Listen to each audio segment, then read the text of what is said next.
Have you ever been told that bloating after meals is normal? Or that reflux just happens as you get older? Or that IBS is simply something that you just have to live with? Here's the problem with that idea.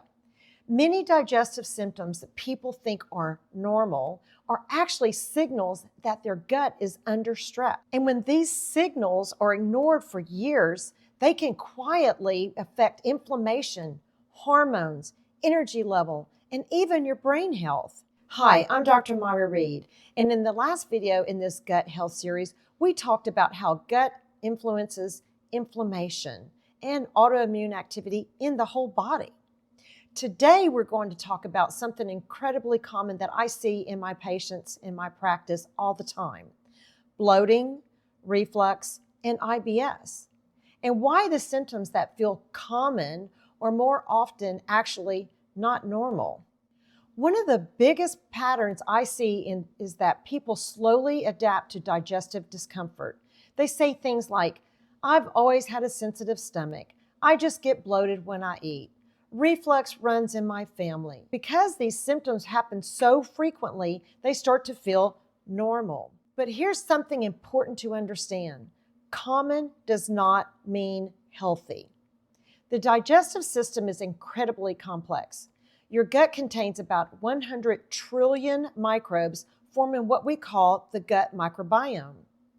It contains its own nervous system called the enteric nervous system, sometimes referred to as the body's second brain.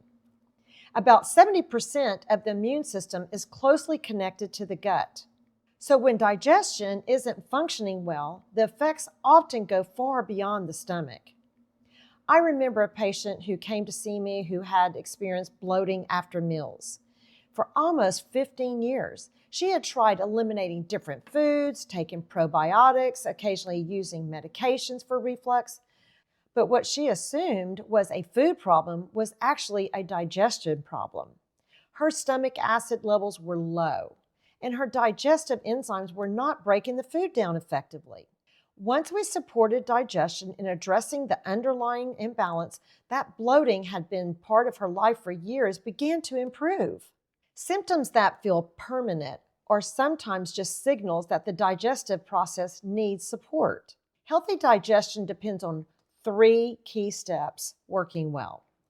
First, the body has to break food down properly using stomach acid and digestive enzymes. Second, the gut lining has to absorb the nutrients efficiently. And third, the digestive tract needs to move food through that system smoothly, something we call motility. And when all of these steps become disruptive, something like bloating, reflux, or irregular bowel habits can begin to appear. And here is the part that surprises many people. Bloating is not always what you eat. Very often, it's about how well your body digests the food you eat.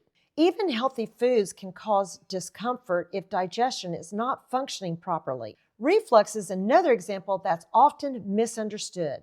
Many people assume reflux always means that there's too much stomach acid. But in reality, many cases are related to poor digestion, delayed stomach emptying, pressure from bloating, and nervous system imbalance. This is one reason medications like proton pump inhibitors, often called PPIs, can sometimes relieve symptoms but don't always address the underlying digestive issue.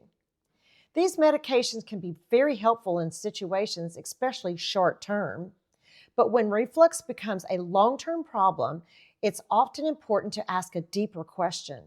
Why is the digestion system struggling in the first place? I had another patient who's been on reflux medication for years. Her symptoms improved temporarily, but the reflux always returned. And when we looked deeper, we found that the chronic stress and slow digestion were contributing to the pressure in her stomach and irritation in the esophagus. Once we addressed digestion and stress regulation together, the reflux episodes became far less frequent. IBS is another condition where this deeper perspective is important. IBS stands for irritable bowel syndrome. But irritable bowel syndrome is really a description of symptoms, not a root cause.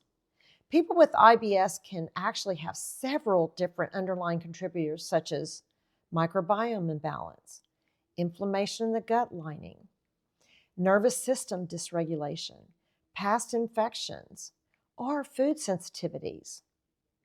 So here's the reframe I want you to remember. Your body isn't being dramatic. Your body isn't failing. Your body is communicating. Digestive symptoms are signals that sometimes in the gut environment need support. And so I want to tell you why this really matters. Because the gut influences so many systems in the body, including the immune system, metabolism, hormones, and brain chemistry. Digestive symptoms often travel with other symptoms like fatigue, brain fog, skin conditions, and inflammation. The encouraging news is that the digestive system is incredibly adaptable. And when you support digestion, calm inflammation, and improve the gut environment, the digestion system often becomes more resilient and predictable. If you're interested in understanding how the gut influences inflammation, hormones, energy, and long-term health, make sure you subscribe to the channel. And in the next video in this gut health series, we're going to talk about something that affects digestion more than that many people don't even realize: stress. Most people think stress only affects the mind, but chronic stress can dramatically change how the gut functions. So if you've ever noticed your digestion getting worse during stressful periods of life, this next video will connect the dots. Remember this: just because something is common doesn't mean it's normal. Your body is communicating, and when we start to listen to those signals, we often open the door to real healing.